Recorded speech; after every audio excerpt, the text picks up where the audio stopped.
Hello dear students, once again welcome to my YouTube channel Vigyan Har घर बने पाठशाला। पिछले वीडियो में बच्चों हमने कक्षा 6 का पाठ 8 शरीर में गति, ठीक है, ये हमने अच्छी तरह से पूरा पढ़कर ख़त्म किया था। तो आज इस वीडियो में हम करेंगे इस पाठ के अभ्यास के प्रश्न उत्तर।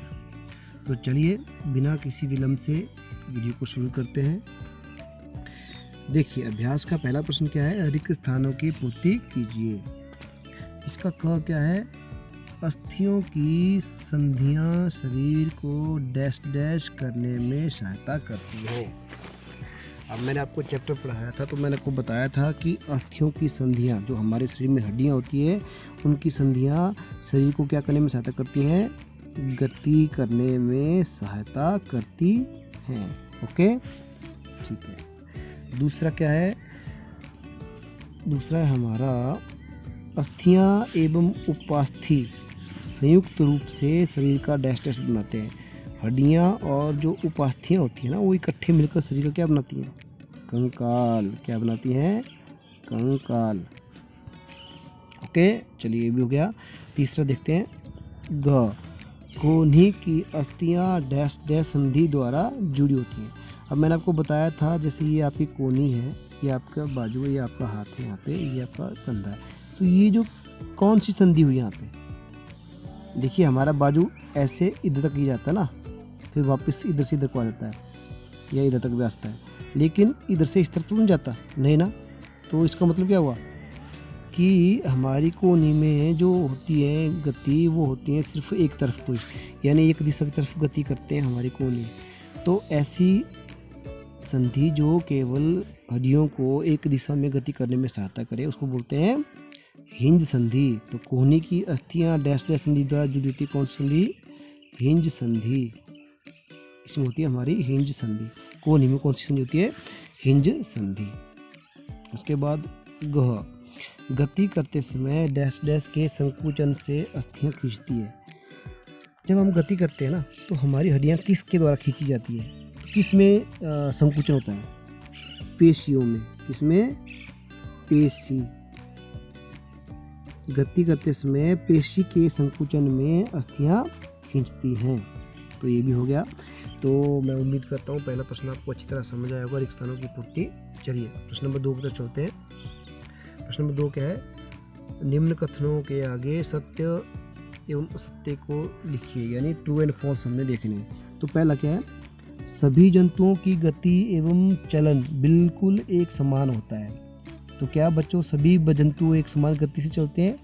पक्षी उड़ते हैं, केंचुआ रेंगता है, तो ये क्या दोनों एक समान है? नहीं। तो पहला क्या होगा? गलत, या इसको लिखेंगे हम फॉल्स। क्या लिखेंगे? फॉल्स। ठीक है, तो पहला हुआ आपका फॉल्स, ये आएगा आपका फॉल्स। दूसरा, उपास्थि अस्थि की अपेक्षा कठोर होती है।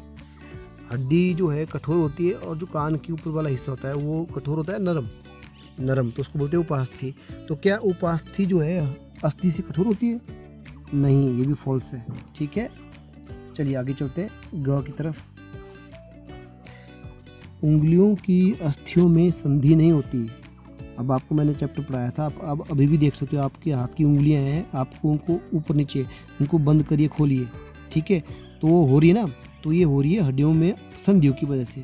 अगर इसमें संधि नहीं होती तो नहीं हो पाती। तो इसका मतलब उंगलियों में अस्थियों में संधियां नहीं होती, ये भी गलत है, ये भी फॉल्स है। उंगलियों की अस्थियों में संधि होती है।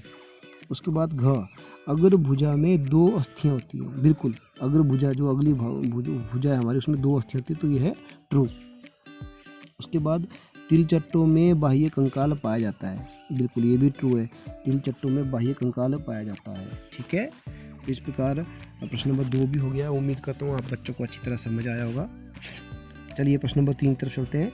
इसमें कॉलम दिए हुए हैं, कॉलम 1 में जो शब्द दिए हैं वो हमें कॉलम 2 से मिलाना है। तो पहला दिया है ऊपरी जबड़ा, ठीक है। अब ऊपरी जबड़ा देखिए आगे किस में मिलेगा? ऊपरी जबड़ा किसके साथ होता है? शरीर में पंख होते हैं? नहीं। बाह्य कंकाल होता है? नहीं। हवा में उड़ सकता है? नहीं। एक अचल संधि है? यस। हृदय की सुरक्षा करता है, यानी अचल संधि है, तो ठीक है।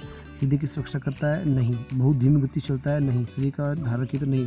तो ये किस में मिलेगा? ये मिलेगा आपका अचल संधि है, ठीक है, ये मिलेगा इसके साथ। दूसरा, मछली क्या होती है? देखिए, शरीर में पंख होते हैं, बाह्य कंकाल होता है, हवा में उड़ सकता है, एक अचल संधि होती है, हृदय की सुरक्षा प्रदान करता है, बहुत धीमी गति से चलता है, धारा रेखीय होता है। तो मछली का शरीर होता है धारा रेखीय, ठीक है।